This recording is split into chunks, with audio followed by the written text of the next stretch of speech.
Good morning student. संस्कार Bharti PG college के online platform पे आपका स्वागत है। आज हम बीए पार्ट सेकंड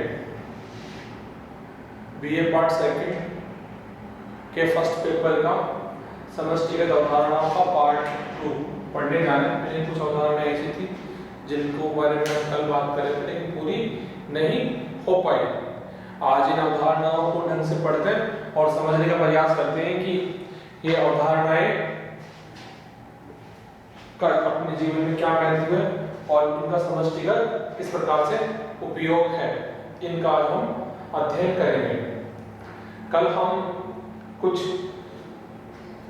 इनके कॉन्सेप्ट पढ़े थे। इन कॉन्सेप्ट को आज हम थोड़ा डिटेल से देखते हैं। जैसे कल हमने पढ़ा था, लास्ट टाइम ये देखा था कि बाह्य जात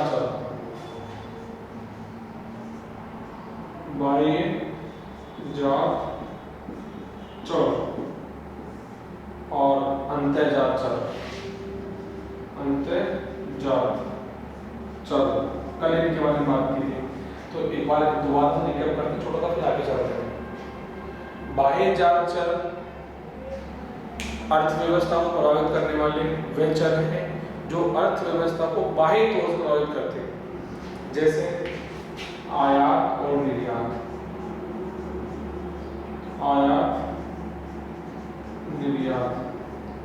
ये अर्थव्यवस्था को प्रभावित करते हैं। एक्सपोर्ट और इंपोर्ट। एक्सपोर्ट और इंपोर्ट, एक्स में से अगर एम माइनस कर दो नेट एक्सपोर्ट होता है ना। तो ये एक अर्थव्यवस्था को बाह्य रूप से प्रभावित करते हैं। जैसे मान लो किसी देश के अगर निर्यातों से अधिक आयात अधिक होते हैं तो ऐसी स्थिति में देश के पास जो आर्थिक संसाधन है उनमें कमी आ जाती है, जिनसे कि वह देश की आर्थिक गतिविधियां धीरे धीरे कम होने लगती है और उनका विकास मार्ग अवरुद्ध हो जाता है। इसके विरुद्ध यदि किसी देश के पास अगर निर्यात ज्यादा हो और आयात कम हो, ऐसी स्थिति में उनके पास आर्थिक संसाधन पर्याप्त मात्रा में उपलब्ध होते हैं, जिनसे कि उनका उस देश का आर्थिक विकास तीव्र गति से हो रहा होता है। तो ये दोनों ही अर्थव्यवस्था के उतार चढ़ाव के लिए जिम्मेदार हैं, यानी कि एक्सपोर्ट बढ़ाने के लिए और इंपोर्ट घटाने के लिए। इस प्रकार से दोनों ही चीजें अर्थव्यवस्था को बढ़ाती भी है और घटाती भी है और उसमें परिवर्तन लाती है। तो ये बाह्य जात चर है। बाह्य जात चर कौन से? आयात और निर्यात। इसी प्रकार से अंतःजात चर, अर्थव्यवस्था के अंतःजात चर वे चर हैं जो अर्थव्यवस्था को आंतरिक रूप से प्रभावित करते हैं। जैसे कल हमने बात भी की थी उपभोग,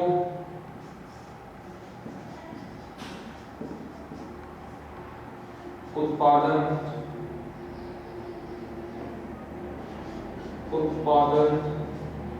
वितरण जो भी है।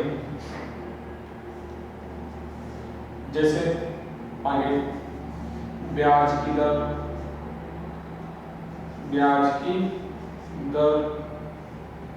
बेरोजगारी,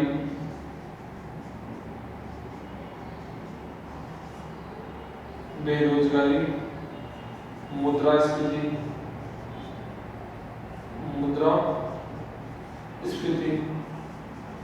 ये ऐसे कुछ चर हैं जो अर्थव्यवस्था को आंतरिक प्रभावित करते हैं।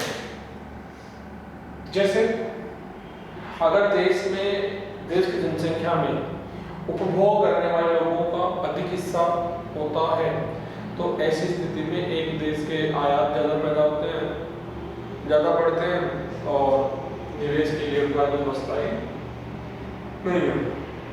यानी कि इनके बारे में से कहते हैं कि ऐसी स्थिति में देश पेटू बन जाता है और एक मजदूर का जीवन यापन करता है, जीवन यापन करता है। मैं एक बड़ा फेमस वाक्य सुनाता हूँ। अमेरिकी राष्ट्रपति बराक ओबामा ने एक बात कही थी, अमेरिकन लोगों से बात कही थी कि आप काम करना शुरू करते हैं, भारतीय आ जाएंगे, भारतीय लोग पेटू हैं, भारतीय लोग पेटू हैं। यानी कि उनका कहना यह था कि आप मेहनत शुरू करें, अगर भारतीय लोग आएंगे तो ज्यादा खाते हैं और वो आपके देश में नुकसान पहुंचाएंगे। उन्होंने वो इसीलिए कहा है क्योंकि उनका ये मानना था कि भारत एक कंजम्पशन करने वाला देश है, उपभोग करने वाला देश है कि यहाँ पर लोगों का जीवन स्तर कम है, बस एक ही काम करते हैं, खाने का। दूसरा है उत्पादन। उत्पादन के लिए मेनली 2 तकनीक होती है। एक तो होती है श्रम प्रधान तकनीक। कैसे होती है? श्रम प्रधान तकनीक, प्रधान तकनीक, और दूसरी होती है पूंजी प्रधान तकनीक, पूंजी प्रधान तकनीक। इन 2 तकनीक का उपयोग किया जाता है मेनली। अगर कोई देश श्रम प्रधान तकनीक का उपयोग करता है तो वो देश पिछड़ा हुआ देश माना जाता है। जैसे भारत के बारे में कहते हैं कि भारत पिछड़ा हुआ है, क्यों? क्योंकि यहाँ पर लेबर फोर्स ज्यादा है, तो हम ऐसी तकनीक का इस्तेमाल करते हैं जो श्रम पे आधारित हो, श्रम पे आधारित हो। दूसरे देश पूंजी प्रधान देश है, तो इन दोनों के होने से अर्थव्यवस्था प्रभावित होती है। अगर किसी देश की अर्थव्यवस्था में पूंजी की अधिक मात्रा होती है तो देश तीव्र गति से विकास करता है और उसमें उतार चढ़ाव भी तीव्र गति से आते हैं। ग्रोथ काफी तीव्र गति से करते हैं, काफी तीव्र गति से ये गिरता भी है। इसी प्रकार से अगर श्रम प्रधान देश है तो ऐसी स्थिति में अर्थव्यवस्था कम विकसित होती है, ग्रोथ रेट कम होती है, ग्रोथ रेट कम होती है और विकास में समस्या पैदा करते हैं। लेकिन इसमें एक फायदा ये है कि ये लंबे समय तक स्थायी बनी रहती है, क्योंकि इसमें जो भी विकास दर उतार चढ़ाव है वो कम है। तो ये कुछ ऐसे चर हैं जो अर्थव्यवस्था को आंतरिक रूप से प्रभावित करते हैं। इनके अलावा अगला चर है ब्याज की दर। कौन सी? ब्याज की दर। देखो, ब्याज की दर वह दर है जिस पर लोग निवेश करने के लिए उधार लेते हैं। ब्याज की दर वह दर है जिस पे कोई व्यक्ति एक निश्चित धनराशि की कीमत पर उसे इस्तेमाल करने की परमिशन देता है। जैसे मान लो, एग्जाम्पल के लिए मैं कहूँ कि मैंने किसी व्यक्ति को 1000 रुपए दिए हैं, ये मेरी कैपिटल है, ये मेरी पूंजी है, ये मेरी क्या है? पूंजी। इसके बदले मैं आपसे साल भर बाद में 5 रुपए लूँ, कितना? 100 रुपए लूँ और साल भर के बाद में से 1100 रुपए वापस रिटर्न करूँ, तो मेरे साल भर ये जो पूंजी वो काम मिलेगा, इसके बदले मुझे 100 रुपए मिलेंगे। ये मेरे क्या है? ब्याज। ये मेरे क्या है? ब्याज। ब्याज क्या है? किसी व्यक्ति की पूंजी को इस्तेमाल करने के परिणाम स्वरूप उस व्यक्ति को जो प्राप्त होता है वो ब्याज दर है, वो ब्याज दर है। तो अगर किसी अर्थव्यवस्था में ब्याज दर कम होती है, ब्याज दर कम होती है, तो उस अर्थव्यवस्था का विकास तीव्र गति से होता है, विकास तीव्र गति से होता है और बड़ा जल्दी होता है। अगर किसी अर्थव्यवस्था में ब्याज दर ऊंची हो, ऐसी स्थिति में उधार लेने वाले लोग कम होते हैं और निवेश के अवसर कम हो जाते हैं। इससे भारत में ब्याज दर काफी ऊंची है, इस कारण से नए निवेश करने से पहले लोग डरते हैं। तो ये भी अर्थव्यवस्था को आंतरिक रूप से प्रभावित करती है। अगला है बेरोजगारी। बेरोजगारी, आज से कुछ साल पहले तक तो लोग ये समझते थे कि लोग इसीलिए बेरोजगार है कि वो अनपढ़ है, उनके पास कोई स्किल नहीं है, उनके पास कोई स्किल नहीं है या कोई ऐसी कला नहीं है जिससे कि वो रोजगार प्राप्त कर सके। लेकिन वर्तमान परिप्रेक्ष्य में उल्टा है। वर्तमान परिप्रेक्ष्य में क्या है? उल्टा है। वर्तमान में अधिकतर लोग वो बेरोजगार हैं जो स्किल शुदा हो, स्किल शुदा हो, जिनको तकनीकी ज्ञान हो। आजकल बड़े बड़े college, institute, engineering college, degree college, PG college कि विद्यार्थी बेरोजगार घूम रहे हैं, उनके पीछे मकसद ये है उनके पास तकनीकी ज्ञान तो है लेकिन रोजगार नहीं है। तो एक देश की अर्थव्यवस्था को बेरोजगार बड़ी प्रभावित करते हैं आर्थिक रूप से। अगर देश की अर्थव्यवस्था में अधिक लोग बेरोजगार हैं तो उत्पादन में गिरावट होनी निश्चित है, यानी उत्पादन नहीं बढ़ेगा। इसके विपरीत यदि एक देश की अर्थव्यवस्था में बेरोजगारी कम है तो उस समय उस देश की अर्थव्यवस्था में रोजगार में वृद्धि अधिक होगी, उत्पादन बढ़ेगा और अर्थव्यवस्था ग्रोथ की ओर जाएगी। आगे मुद्रास्फीति। मुद्रास्फीति को सामान्य अर्थों में वस्तुओं और सेवाओं की कीमतों का बढ़ना कहते हैं, यानी कि एक निश्चित समय में किसी वस्तु की कीमत में वृद्धि हो जाना, यही मुद्रास्फीति है। ऐसा मानते हैं कि अर्थव्यवस्था में 5% तक की मुद्रास्फीति, यानी कि 4 से 5% तक की जो मुद्रास्फीति है ये अर्थव्यवस्था के लिए टॉनिक का काम करती है। लेकिन जब मुद्रास्फीति दहाई यानी कि 10% से अधिक हो जाए तो जीना मुश्किल कर देती है। क्या कर देती है? जीना मुश्किल कर देती है और ये समस्या है। तो ये अर्थव्यवस्था को आंतरिक रूप से प्रभावित करती है। मैं एक बार फिर कह रहा हूँ कि अर्थव्यवस्था को प्रभावित करने वाले आंतरिक चर कौन से? उपभोग, उत्पादन, ब्याज की दर, बेरोजगारी और मुद्रास्फीति। ये वो चर हैं जो अर्थव्यवस्था को आंतरिक रूप से प्रभावित करते हैं। एग्जाम में यहाँ सवाल पूछ जाते हैं कि अर्थव्यवस्था के आंतरिक चर कौन से चर हैं, बाह्य चर कौन से चर हैं। तो आपको पता होना चाहिए कि आंतरिक चर ये हैं उपभोग, उत्पादन, ब्याज की दर, बेरोजगारी, मुद्रास्फीति जो उसे प्रभावित करते हैं। बाह्य चर ये है आयात और निर्यात, यानी कि ये ऐसे चर हैं जो अर्थव्यवस्था को बाह्य तौर से प्रभावित करते हैं। तो अर्थव्यवस्था में क्या परिवर्तन आया, क्या परिवर्तन नहीं, उसको प्रभावित करते हैं। ये हम कल इसके बारे में बात की थी, आपने डिटेल से बात की है। अब और कुछ चीजें देखते हैं जो अर्थव्यवस्था को प्रभावित करती है। समष्टिगत अवधारणाएं पढ़ रहे हैं, याद रखना।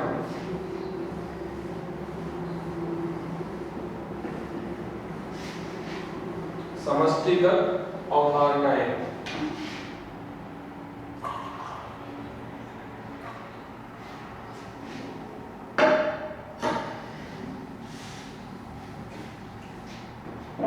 ये समष्टि अर्थशास्त्र का कुछ बेसिक अवधारणाएं हैं जो अपने को आनी चाहिए। इनके आने से हम अर्थशास्त्र को थोड़ा ढंग से समझ सकते हैं। जैसे असली ब्याज दर,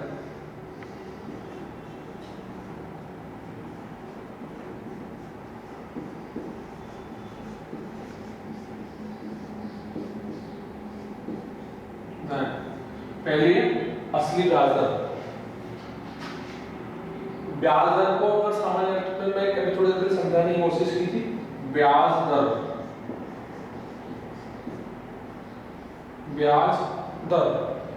और असली ब्याज दर।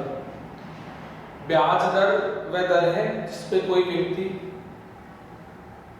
व्यक्ति अपनी पूंजी को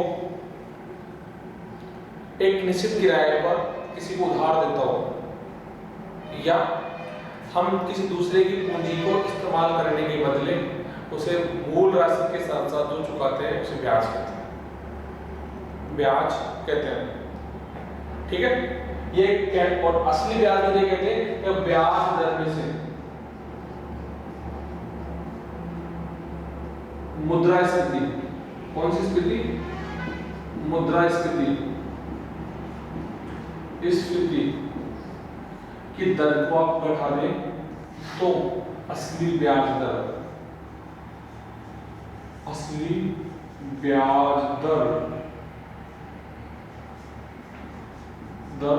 प्राप्त कर सकते हैं। प्राप्त कर सकते हैं। कब प्राप्त कर सकते हैं? जब मुद्रास्फीति में से चलिए ब्याज की दर में से मुद्रास्फीति की दर को घटा दें तो असली ब्याज दर प्राप्त कर सकते हैं। ठीक है, ये हमारे असली ब्याज दर की बात थी। अब हमारे कुछ आर्थिक विश्लेषण है जिनका समष्टिगत अवधारणा में आता है।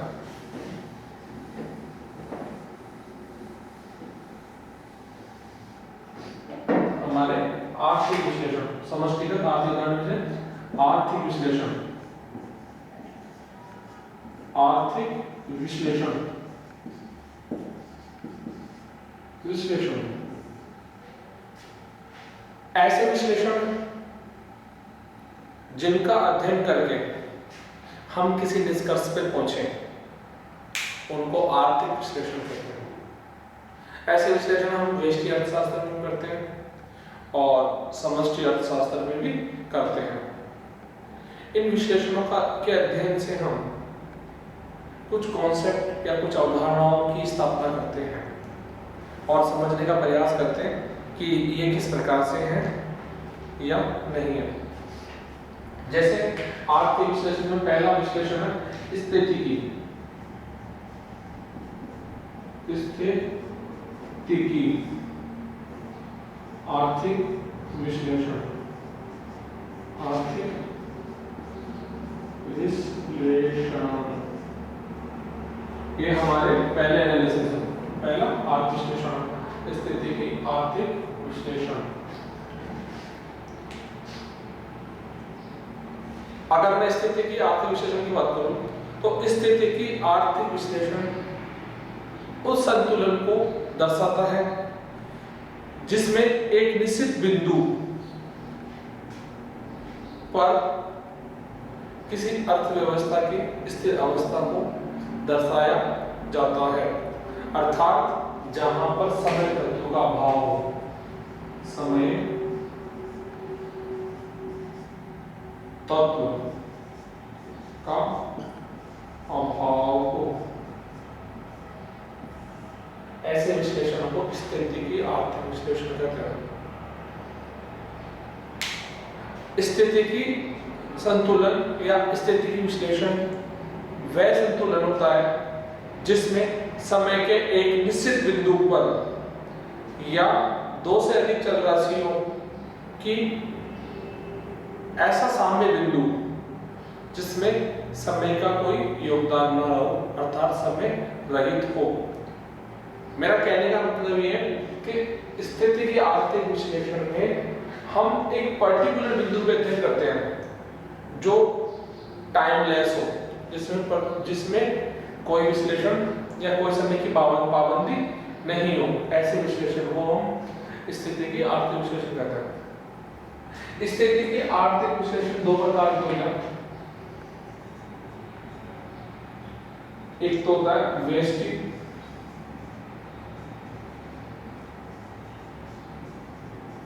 आर्थिक विश्लेषण, व्यष्टि स्थिति की आर्थिक विश्लेषण, स्थिति की आर्थिक विश्लेषण।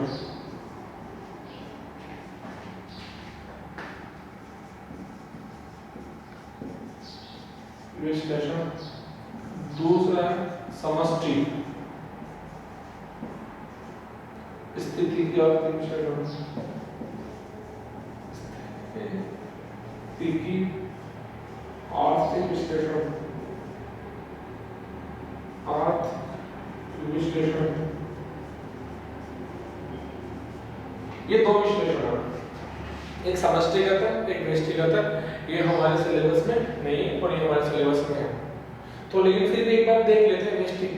देखो व्यष्टि अर्थशास्त्र के अकॉर्डिंग देखें, एक के अकॉर्डिंग व्यष्टि अर्थशास्त्र के अकॉर्डिंग ये O पॉइंट, ये X, ये Y, ये किसी गुड्स की डिमांड कर्व, ठीक है। दूसरा ये किसी गुड्स का सप्लाई कर्व, यहाँ पे इस प्राइस पर एक क्वांटिटी डिसाइड हुई और यहाँ पे इक्विलिब्रियम डिसाइड हुआ, यहाँ पे इक्विलिब्रियम डिसाइड हुआ। ये जो संतुलन बताया गया है वो कोई पर्टिकुलर समय पे नहीं बताया गया कि एक ही समय में संतुलन हुआ है, इसकी समयावधि कितनी है कितनी नहीं है। तो अर्थशास्त्र में ऐसे आर्थिक विश्लेषण कर दिए जाते हैं जिसका संबंध समय से नहीं होता, उसे स्थिति की आर्थिक विश्लेषण कहते हैं।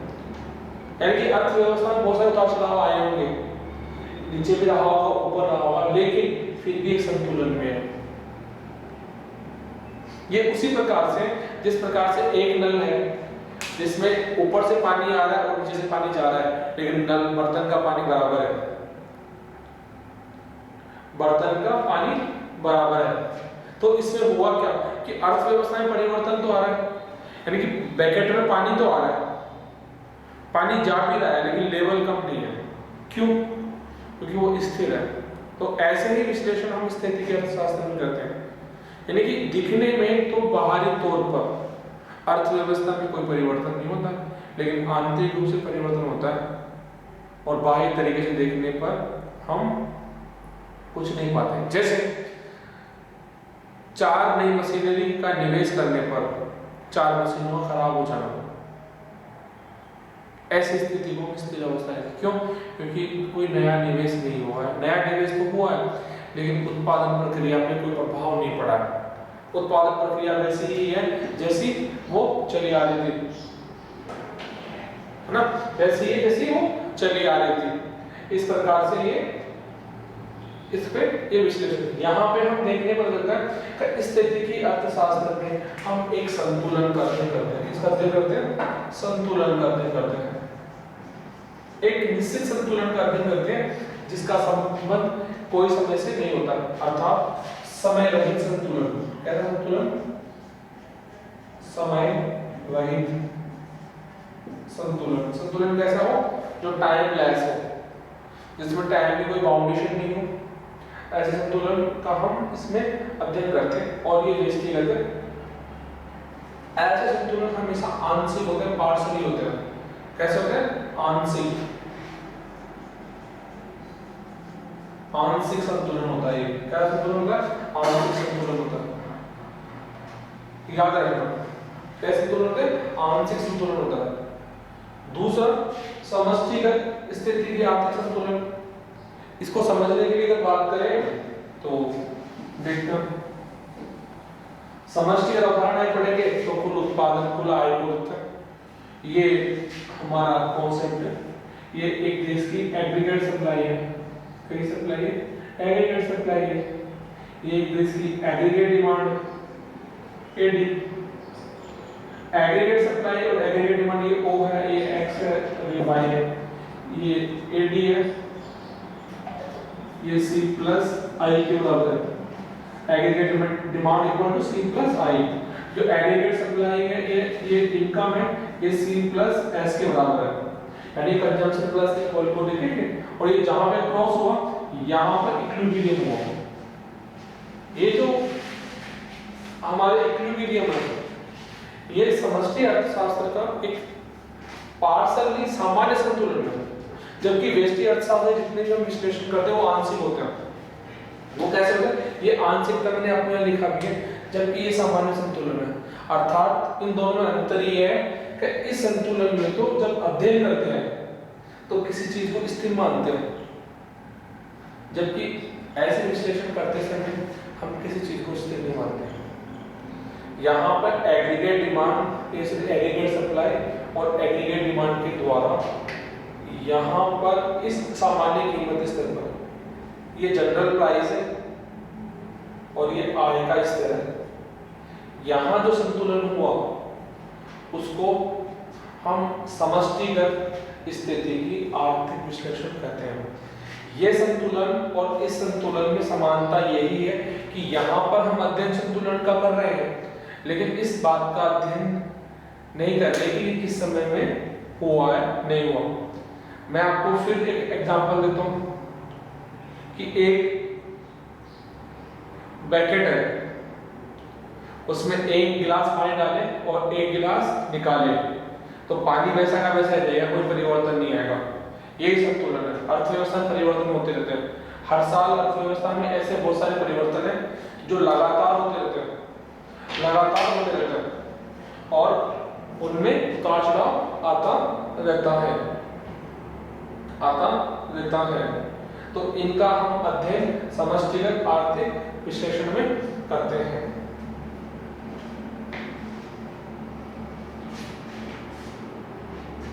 हाँ जी,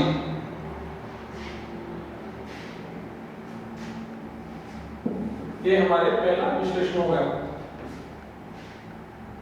हाँ, आगे बढ़ने से पहले मैं छोटी सी बात कहना चाह रहा हूँ। इस स्थिति की आर्थिक विश्लेषण में जो विश्लेषण होते हैं वो समय रहित होते हैं, याद रखना, समय रहित, समय रहित होता है। एक तो ये, एक ये व्यष्टिगत है, ये माइक्रो कॉन्सेप्ट है और ये मैक्रो कॉन्सेप्ट है, ये मैक्रो कॉन्सेप्ट है। ठीक है, आगे बढ़ते हैं।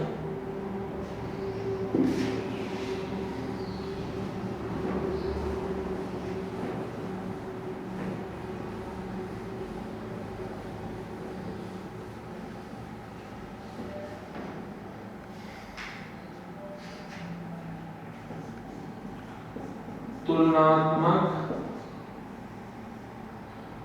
आर्थिक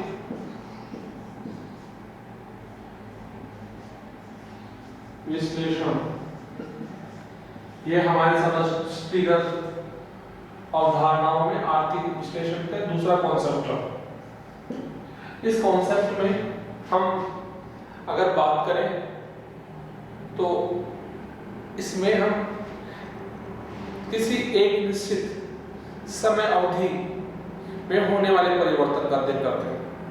यह अर्थशास्त्र के ऐसे आर्थिक विश्लेषण है जिनका संबंध समय से होता है।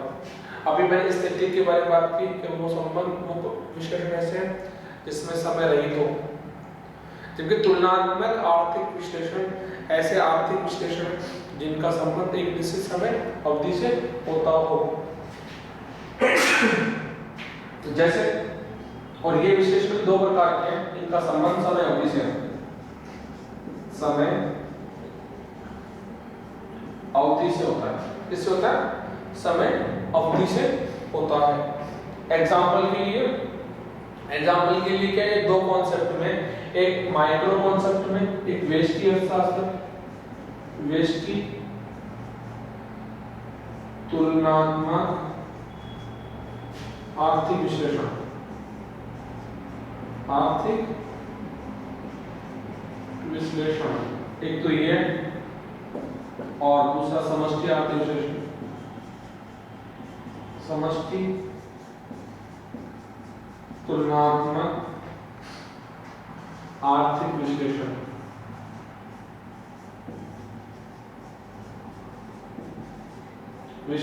ये दो चीजें हैं। अब व्यष्टि तुलनात्मक आर्थिक विश्लेषण को देख लेते हैं। और ये मैंने पहले कहा कि ये ऐसे आर्थिक विश्लेषण है जिनका संबंध एक निश्चित समय अवधि से होता हो। जैसे मान लो मैं माइक्रो कॉन्सेप्ट में लेता हूँ, ये किसी गुड्स का डिमांड कर्व है, ये O, X, ये Y, ये प्राइस एंड क्वांटिटी की बात करते हैं। ये गुड्स का डिमांड कर्व है, ठीक है। ये किसी गुड्स का सप्लाई कर्व है। तो यहाँ पर इक्विलिब्रियम हो गया। क्या हो गया? इक्विलिब्रियम। सपोज करो इकोनॉमी में कोई चेंज आ गया, नया डिमांड करो अपर साइड शिफ्ट हो गया और नया सप्लाई का शिफ्ट हो गया, तो ये यहाँ से यहाँ पहुंच गया, ई से ई बन गया। अगर इसकी तुलनात्मक रूप से स्टडी की जाए, यानी कि ये यहाँ से यहाँ जो परिवर्तन आया, इससे लेकर यहाँ इस टाइम में ये जो परिवर्तन आया, अगर उसका चेंज टाइम में अगर चेंज हो, ये डेल्टा का मतलब है चेंज, टी का मतलब समय परिवर्तन। इस समय में परिवर्तन के परिणाम स्वरूप इनके संतुलन में जो अंतर आया, अगर उसका अध्ययन किया जाए तो तुलनात्मक आर्थिक विश्लेषण होगा। और ये व्यष्टि कॉन्सेप्ट पे, इसलिए वो व्यष्टि तुलनात्मक आर्थिक विश्लेषण होगा। कैसा होगा? व्यष्टि आर्थिक विश्लेषण होगा। यहाँ से यहाँ या इनमें से कौन संतुलन बेटर है, कौन सा वीक है, और इस अवधि में क्या हुआ, अगर इसका तुलना की जाए, यानी कि दोनों की तुलना, तुलनात्मक का मतलब तुलनात्मक, दोनों में तुलना करना, यानी कि ये संतुलन बेटर है या ये बेटर है, इनमें समस्या क्या है, अगर इस बात का अध्ययन किया जाए तो तुलनात्मक आर्थिक विश्लेषण है और व्यष्टिगत। इसी प्रकार से अगर दूसरे कॉन्सेप्ट में बात करें तो ये माइक्रो में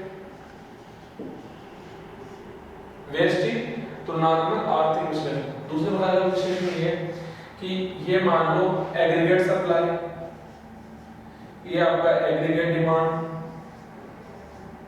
ठीक है, जो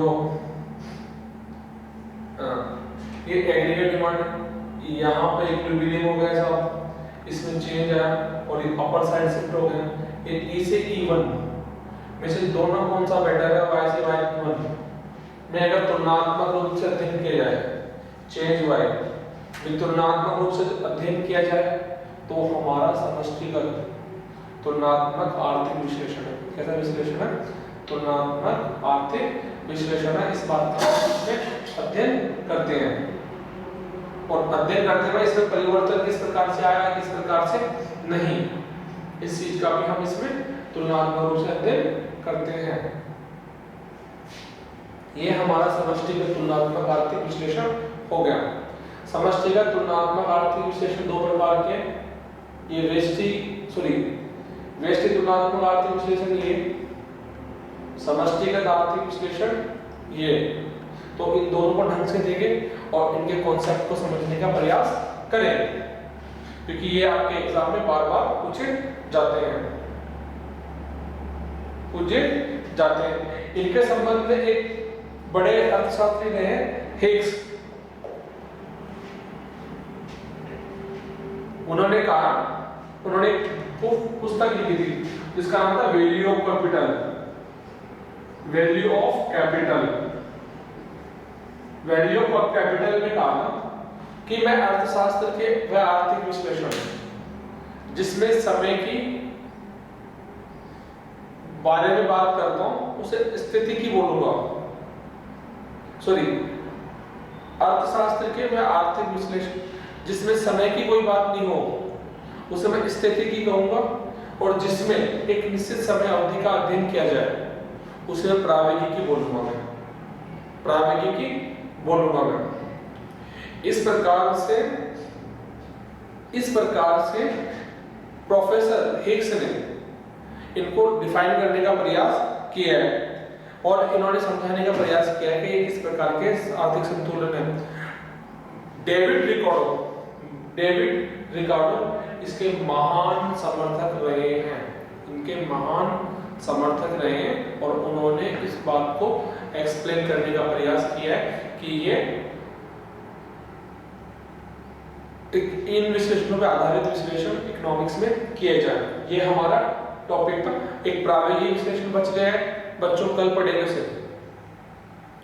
मुझे उम्मीद है कि आपको ये आर्थिक विश्लेषण पसंद आए होंगे और आशा और उम्मीद है कि आप इन्हें एक बार वीडियो को दोबारा देखें, समझ में नहीं आया तो पॉज करके देखें, आपको वीडियो पसंद आएगा। अगर फिर भी नहीं आए तो आप जब भी क्वेरी हो तो एक बार जरूर सवाल जवाब करें, मैं आपको संतुष्ट करने का प्रयास करूंगा।